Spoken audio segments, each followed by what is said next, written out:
A ver, chicos, ahora sí. Vamos viendo ya. Tenemos la humanización como elemento esencial en la seguridad del paciente, ¿sí? Tenemos que tener en cuenta antes de todo esto que un sistema sanitario humanizado es aquel cuya razón de ser es estar al servicio de la persona y por tanto pensado y concebido en la función del hombre esto nos dice la OMS, ¿sí? Tenemos que tener en cuenta que el personal de salud tiene que tener humanismo para la atención hacia el paciente, ¿sí?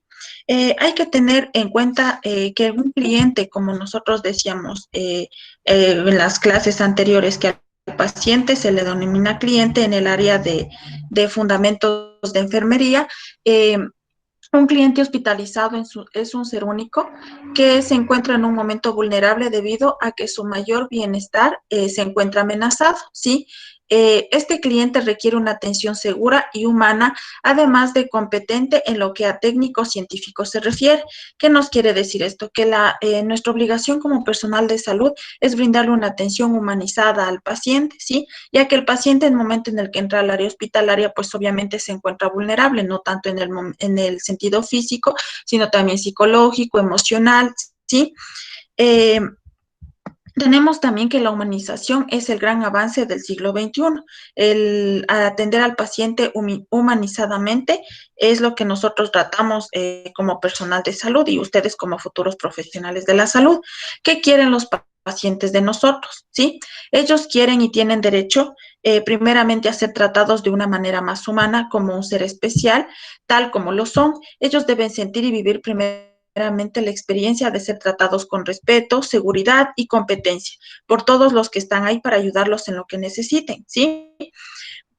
Cada paciente es un ser único, cada paciente tiene sus defectos, sus virtudes, un paciente no es el mismo que otro paciente, un paciente podrá tener paciencia con nosotros, sabrá poder esperar, comprender nuestro trabajo, pero habrá pacientes que en cambio no tienen esa tolerancia, esa paciencia, pero nuestra obligación que es tratar de darles la mejor atención humanizadamente, tratar de comprenderles, hacerles entender que tienen que esperar su turno si fuera necesario y sobre todo ayudarlos en lo que ellos necesiten. Como les decía, no siempre basándonos solo en la salud del paciente, sino también en lo psicológico, en lo físico del paciente, ¿sí?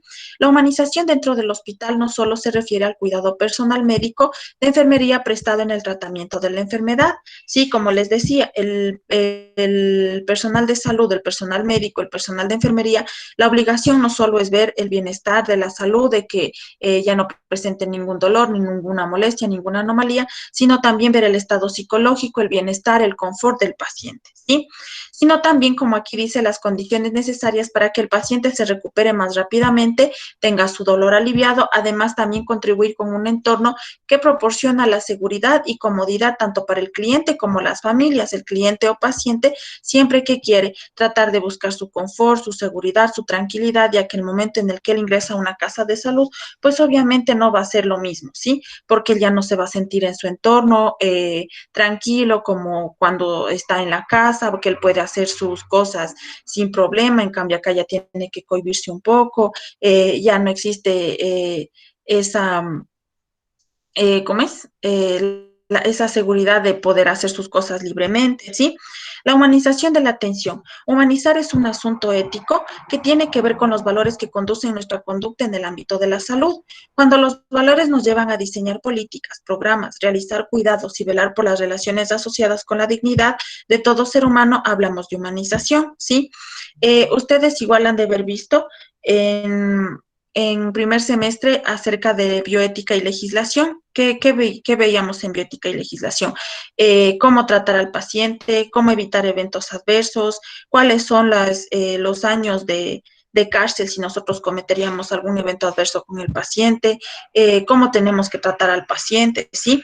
Entonces, todo esto va asociado con la humanización de la atención por parte de nosotros, ¿sí? Por ello es de gran importancia tener en cuenta la preparación de los profesionales en salud para la concientización y sensibilización con respecto a la atención.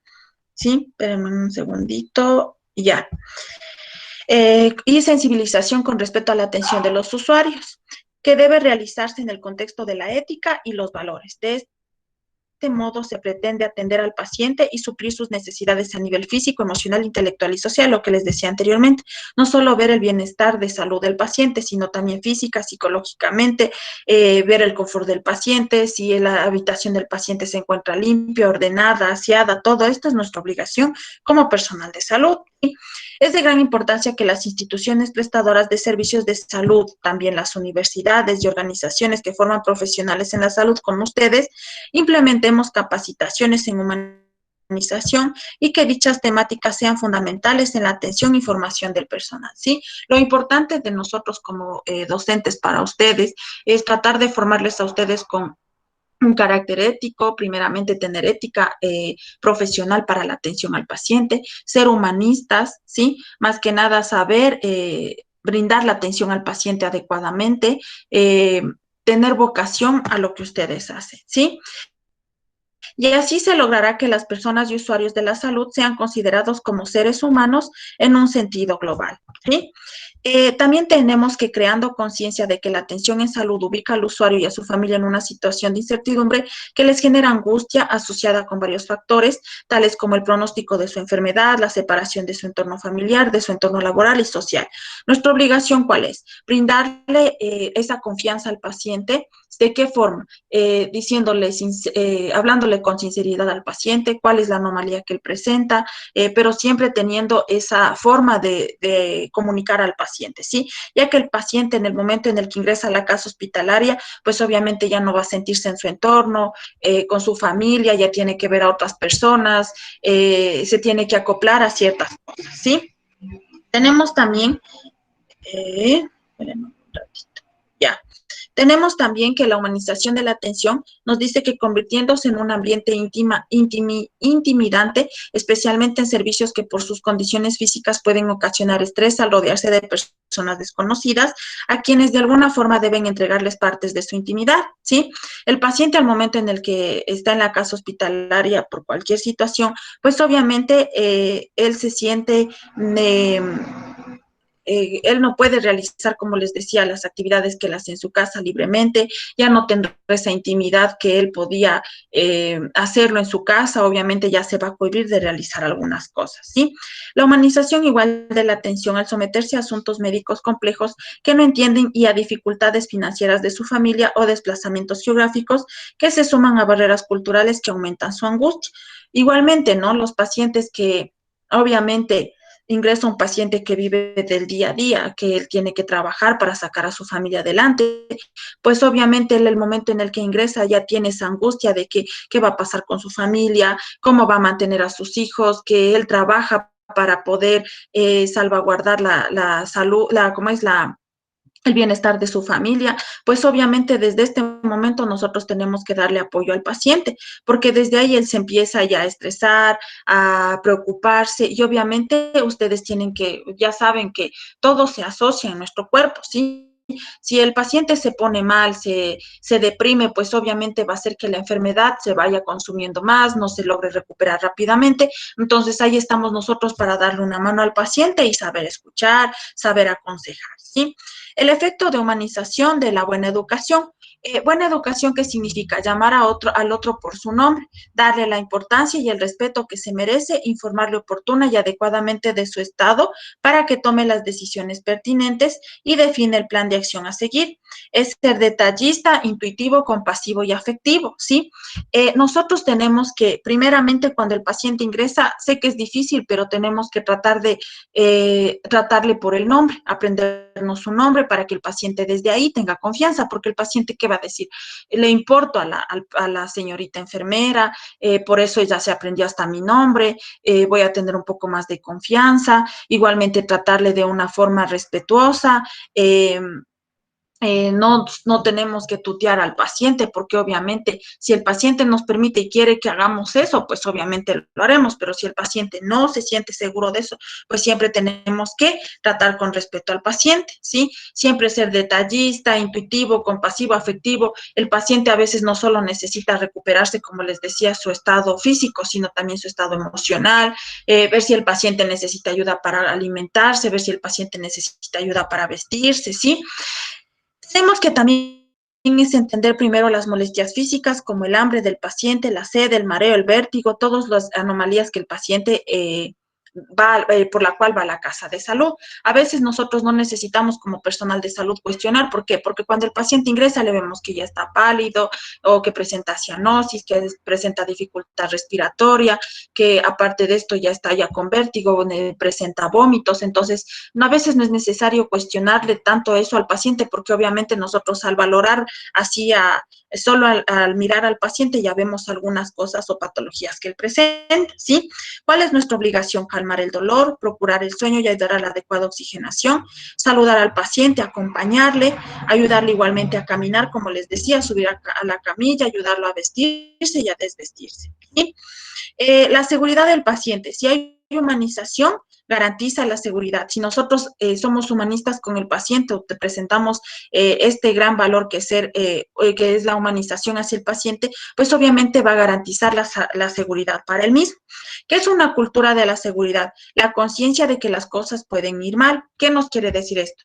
Que nosotros tenemos que ser capaces de reconocer nuestros errores, aprender de ellos y actuar para mejorar las cosas, ¿sí? Nuestra obligación, ¿cuál es? Si nosotros cometemos un error con el paciente, pues obviamente tenemos que reconocer ese error, aprender de ese error y actuar para mejorar para el próximo paciente que tengamos, no volver a cometer el mismo error. Eso es, como les decía a los otros chicos, eso de errar es de humanos y nadie estamos libres de que algo vaya a pasarnos con el paciente. Nosotros también tenemos derecho a equivocarnos. Obviamente lo que menos queremos nosotros es dañar al paciente o producirle algún otro efecto o presentar un evento adverso con el paciente, pero obviamente si nosotros cometemos un error, pues no vamos a decir, ya se cometió, ya ni modo, pues ya está, ¿sí? Sino tenemos que reconocer que hicimos mal, aprender de ese error para que otra vez podamos mejorar las cosas si presentamos algún tipo de esta situación en otro paciente, ¿sí? Aquí tengo una frase muy bonita que me gustó y que les puse a ustedes, que equivocarse es de humanos, ocultar los errores es una estupidez y no aprender de ellos es imperdonable, ¿sí? Aquí tenemos la atención al paciente. ¿Por qué es importante la seguridad en el paciente? Las razones económicas para mejorar la seguridad de los pacientes son poderosas. Los estudios nos muestran que en algunos países se han perdido entre unos 6.000 millones y 29.000 millones por año a causa de la prolongación de la estancia en los hospitales, las infecciones intrahospitalarias, el lucro cesante, la discapacidad y los gastos médicos. ¿Qué nos quiere decir esto? Nosotros si cometemos un evento adverso con el paciente, pues obviamente para recuperarlo tenemos que gastar más insumos, gastar más en honorarios médicos, el personal de salud también tiene que tratarle tenerle ahí al paciente más, ¿no es cierto? Principalmente los insumos médicos, ¿sí? Pero esto nosotros hacemos el gasto cuando el paciente presenta un evento adverso que se puede repararlo, pero en casos ya extremos, cuando el paciente presenta un evento adverso que puede producir la muerte, pues obviamente ya vienen otro tipo de cosas. ¿Qué viene aquí? Los eventos adversos son muy costosos, ¿sí? Tenemos que tener muy en cuenta esto. Primeramente, el costo de la vida, ustedes saben que es irreparable. Si nosotros realizamos algún daño al paciente que produzca la muerte, pues obviamente la vida de una persona o de un familiar ya no tiene un costo, ¿sí? Pero a pesar de esto, ¿qué viene aquí? Las demandas, las quejas por parte de los familiares, quieren sacar indemnización por parte de esto, igualmente los costos en prestigio de los trabajadores de la salud que vienen a formar parte de la segunda víctima, los costos en renombre y prestigio de la institución, costos en quejas, demandas, como les decía, y conciliaciones, los costos en recursos humanos, abogados, obviamente la institución tiene que contratar sus abogados para defender al personal de salud, los costos en estancia hospitalaria, los medicamentos, insumos, tratamientos que no son contemplados, o sea que ya por error que nosotros cometemos, pues obviamente provocamos esto, ¿sí? Tenemos aquí que si solo nos detenemos en los eventos que generan quejas o demandas, queda mucha información oculta. Tenemos las demandas y las quejas que tienen una tasa de reporte de 1.5% de eventos adversos, ¿sí? Y la información oculta. ¿Cuál es la visión jurídica de la seguridad del paciente? que todo procedimiento, no solo terapéutico, sino diagnóstico, tiene asociado un riesgo para el paciente, entendiéndose por riesgo no solo el riesgo vital, sino también la posibilidad que el diagnóstico sea incorrecto o que el resultado de las acciones del personal de salud produzcan algún daño, secuela psíquica o física permanente. Si nosotros no realizamos una buena valoración al paciente, una buena anamnesis, pues obviamente el paciente podemos hasta cometer errores en el diagnóstico final. Sí, obviamente esto del diagnóstico realiza el médico, porque el del diagnóstico médico final del paciente. Perdón, pero también nosotros, ¿qué hacemos? Valoramos al paciente, vemos qué dolor o signos o síntomas presenta el paciente y obviamente también nosotros estamos involucrados si es que pasaría algo, por ejemplo. Nuestra obligación como personal de enfermería es un paciente que va al área de quirófano, preparar al paciente, administrar la medicación que el médico deja para ingresar el paciente a quirófano antes de que ingrese y pues obviamente si es una cirugía tenemos que señalar el lugar de la cirugía porque a veces el médico se pierde, está en otro baile y obviamente nosotros para entregar al paciente a quirófano señalamos el lugar de la cirugía. Por ejemplo, un paciente que tiene que ser amputado la pierna. Nosotros tenemos que estar muy seguros revisando historia clínica, revisando radiografías, cuál es la pierna que va a ser amputada, ¿no es cierto? Si nosotros colocamos una señal en la pierna derecha y tenía que amputarse la izquierda, obviamente al entregar el turno nosotros a la compañera de quirófano que va a ingresar al paciente para recibir la cirugía, pues obviamente puede existir este tipo de problemas. ¿Por qué? Porque en vez de amputarle la otra pierna, le van a amputar la pierna que no tenía nada que ver. Entonces, nosotros todos jugamos un rol. Sí, todo el personal de salud tiene la obligación y la responsabilidad para con el paciente. Tenemos también los principios ético-médicos, que es actuar en el mejor interés del paciente, no hacerle daño, respetar la libertad del paciente para tomar decisiones sobre su propia vida, actuar con justicia, confidencialidad y el secreto profesional, que ustedes igual ya vieron en primer curso, en primer semestre, perdón, siempre tenemos que ser confidenciales con la enfermedad del paciente, no andar divulgando lo que presenta el paciente, ¿sí? También tenemos que en el ejercicio profesional el médico respeta a las convicciones del enfermo, a sus allegados y se abstendrá de imponerle las propias. Nunca podrá hacerse mención de un título académico que no posee. Nosotros solo tenemos que cumplir las reglas u obligaciones que nos permiten nuestro título, por ejemplo, administración de medicamentos, pero nuestra obligación no es prescribir la indicación, ¿sí? ¿Cuáles son las actitudes peligrosas con las que nosotros nos vamos a encontrar en nuestra carrera profesional con los pacientes? Tenemos pacientes que son anti-autoridad, que son impulsivos, que se creen los muy machitos, invulnerables y resignados. ¿Qué quiere decir anti-autoridad? Que el paciente a veces dice, nadie me dice lo que tengo que hacer, yo hago lo que a mí me da la gana. Y tenemos este tipo de pacientes, ¿sí? La impulsividad que dice, yo hago cualquier cosa y a mí me vale y yo veré qué es lo que hago, ese es mi problema, ¿sí? El machito que les decía, el que se cree capaz de todo. Incluso hay pacientes que necesitan realmente la ayuda del personal de salud para movilizarse, para caminar por alguna cirugía, alguna cosa que presentó, digamos, como les decía, paciente que se ha amputado una pierna, obviamente va a necesitar ayuda de una silla de ruedas, de muletas, pero hay pacientes que dicen que son capaces de hacerlo todo, pero ahí estamos nosotros para vigilar al paciente. ¿Por qué? Porque el paciente al momento de levantarse solo se va a lastimar otra cosa y obviamente eso va a correr también para nosotros esa responsabilidad. Invulnerable, que todo esto a mí no me pasa, el que se cree que no, nunca puede enfermarse, el que dice, pero porque a mí sí, yo soy muy sano, nunca me he enfermado, nunca he estado en un hospital, y el resignado que a veces dice, ¿y eso para qué me pone? Yo ya no quiero vivir, a mí no me importa, que esto más vemos que en los adultos mayores. ¿Sí? Los factores humanos que proceden al accidente vienen los problemas de comunicación, la permisividad, falta de competencia para la tarea, las distracciones, el mal trabajo en equipo y la fatiga, ¿sí? También tenemos la falta de recursos, presiones externas o internas, falta de asertividad, estrés, falta de alerta situacional y falta de adherencia, ¿sí? El inseguro es una manifestación propia y exclusiva de los humanos que consiente en efectuar acciones o omisiones que produzcan, contribuyan, alteren o resulten en lesiones o muertes a personas, como accidentes, aumento del riesgo de incidentes, así como la destrucción de equipos y daño de bienes materiales. Esto es cuando nosotros como personal de salud nos atenemos a todo esto si realizamos, si tenemos alguna distracción cuando estamos realizando algún procedimiento, por decirles, estoy realizando una curación con el médico y estoy en el teléfono mientras realizo la curación con el médico me pide alcohol yodado y en vez de eso le doy agua oxigenada, obviamente empieza el lío porque el médico ya empieza a discutir, el paciente escucha y ya se produce un sinnúmero de cosas, ¿sí? Que incluso en casos ya extremos podemos hasta producir, como les decía anteriormente, la muerte.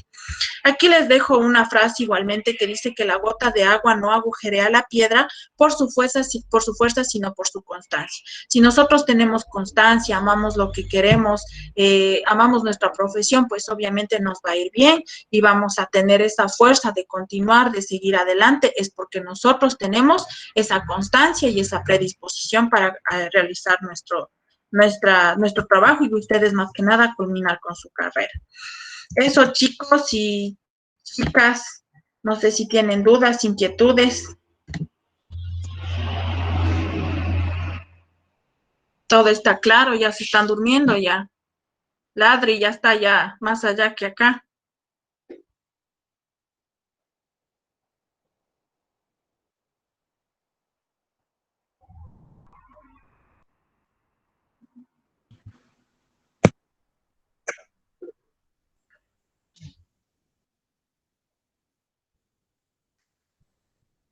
Igual, chicos, Dicen, está haciendo la dicen reunión para que ustedes...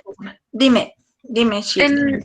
en esos casos de que ya los pacientes son así bastante tercos, toca aplicar lo que, bueno, saben decir de eso, de que el cliente siempre tiene la razón, o en algún momento hay que decirle ya, o sea, frenarle ya, señor, tranquilícese o algo. Verán, cuando obviamente nosotros no podemos obligarle al paciente a que reciba un tratamiento, ¿sí? Pero obviamente nuestra obligación es tratar de que el paciente reciba el tratamiento, explicarle una y mil veces, sabe que señor, tiene que recibir el tratamiento, le va a hacer bien, porque si no, no se va a sentir mejor, a veces hasta intercede el médico, a veces médico, enfermera pelean con el paciente, pero a veces en el que el paciente ya es demasiado terco, obviamente, ¿cuál es su obligación? Hacerle firmar la hoja de que, de responsabilidad, ¿no es cierto? De que de alta voluntaria que él firma, y ahora sí, señor, usted aquí consta que usted no quiso recibir la atención, el tratamiento, por favor, ya, váyase, porque obviamente ustedes no pueden obligarle al paciente ni tampoco podemos estar ahí con el mismo paciente, teniendo muchos más pacientes que sí necesitan o quieren recibir un tratamiento. Gracias, dicen. ¿Ya? Rosita, Leslie, Adri, Listen, yo Alex. ya tengo una pregunta. Listen, verá, yo vi A una ver, vez un caso, pero no sé si llegó a su fin. Verá, lo que pasa es que yo una vez estaba en el centro de salud y llegaba una mamá que estaba ya, embarazada y ya estaba ya ya para como para dar a luz. Entonces, porque la doctora le dijo que ya estaba en labor de parto y le decía que tiene que ya. ir a dar a luz en el hospital, que le iban a hacer la transferencia para llevarle al hospital. Y entonces la señora se negó mucho, dijo que no, que ella no quiere ir ni al hospital, entonces le dijo que va a irse a una clínica. Le dijo, no, tampoco yo me voy a ir a mi casa. En mi casa yo doy a luz. Entonces, y de ahí ella ya se fue, pero la doctora le siguió hasta lo último y le dijo que por favor le firme en lo que usted dice de la carta de compromiso.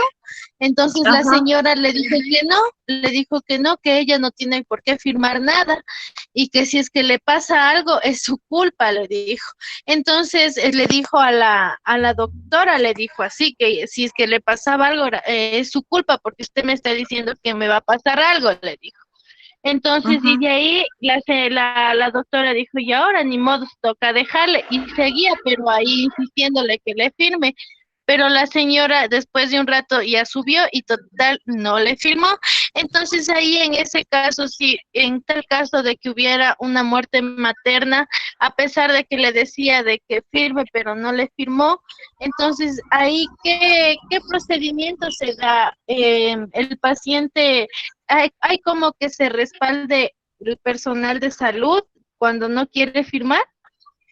Sí, verán, es por eso que es muy importante realizar el reporte de enfermería o de médico, por decir, se sigue a paciente hasta la calle tal, a una cuadra del centro de salud o del área hospital San Vicente de Paúl, se insiste que firme, pero la paciente se niega a firmar el documento de responsabilidades, por eso que tampoco se pudo hacer nada, pero siempre tiene que poner hora, fecha y firmar la hoja.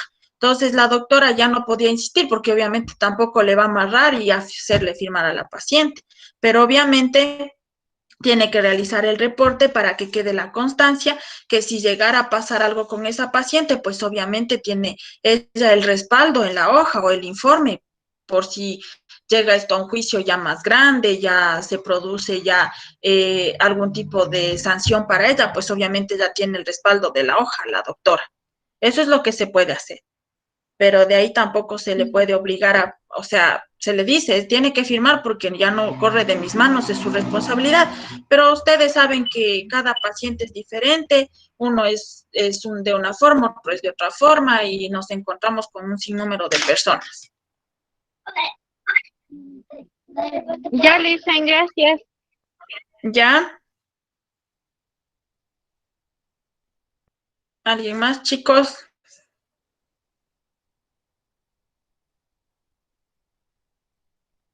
¿Todo está claro?